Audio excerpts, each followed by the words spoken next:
Cool, so I did a few things off camera. One was to kind of take it apart here. So this is what originally looked like here. And just got some wee sort of hex screws in there. They're a bit of a mission to get out because they've obviously got thread locker on them, so it's just a matter of heating it up, get the blowtorch out, and yeah, then they came out fine. There's obviously the hinge there. It's got a couple of nylon washers there, keep the friction, which is pretty cool. So a lot of that I'll reuse, and because the blade itself isn't actually as thick as the one that was already in there, I'm going to have to space it out with a couple of these washers here. Hopefully they'll last.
Cool.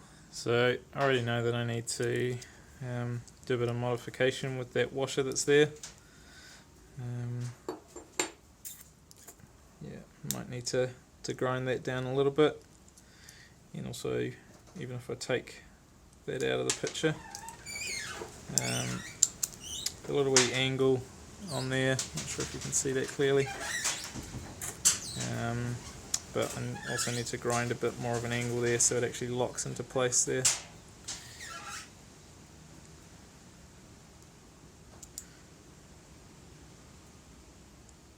So I made the adjustments there, just needed to get a wee bit more from in there and angle that a wee bit more. So I mean, that's pressed, it obviously locks in, can't move, flicks around,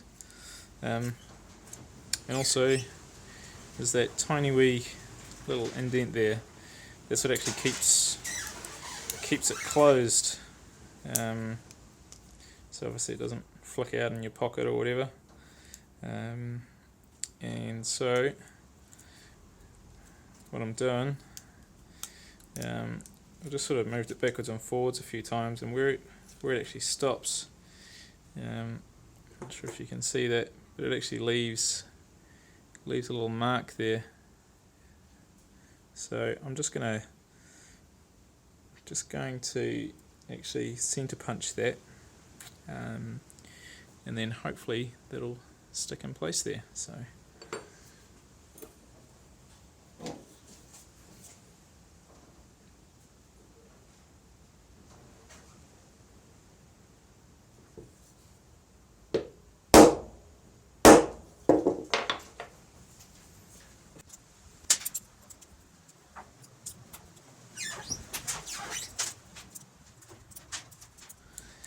cool, and there definitely is some resistance there when it wants to click in, which is good. So this is just a wee little thing that I sort of crudely threw together. Just allows me to get the right angle and a consistent angle, sort of on the bevel. I can change the height just by sort of twisting that in and out. Obviously I can trim that off if I want to. This way I can sort of go for the center point here, and I can sort of swap it over, have the exact same distance hole from here, so I know it's going to be the exact same angle, and yeah, just something I crudely threw together. Obviously just a file taped on a bit of rod here, but does the job. Might do something permanent later on, but this should do the trick. So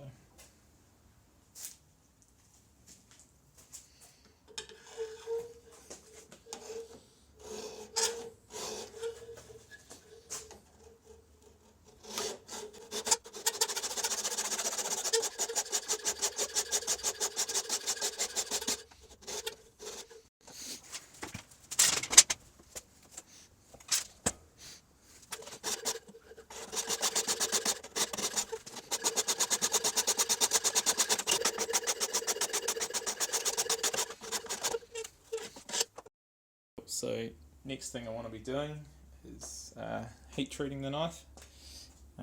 So that basically hardens the steel again, and then I'll temper it after that, which will then get it back down to good hardness for knives. You still want them to be flexible, don't want them to break in that. So yeah, I'll just go through that. Usually heat it up till it's a cherry red sort of colour, then quench it in oil. At least this type of steel we quench in oil, and then sort of heat it up to a straw yellow sort of colour, and then yeah, tempering can be done in the oven, which is what I'll probably do. Just sort of, I think it's around 200 degrees Celsius, and just leave it in there for an hour or so. So I'll just get into that.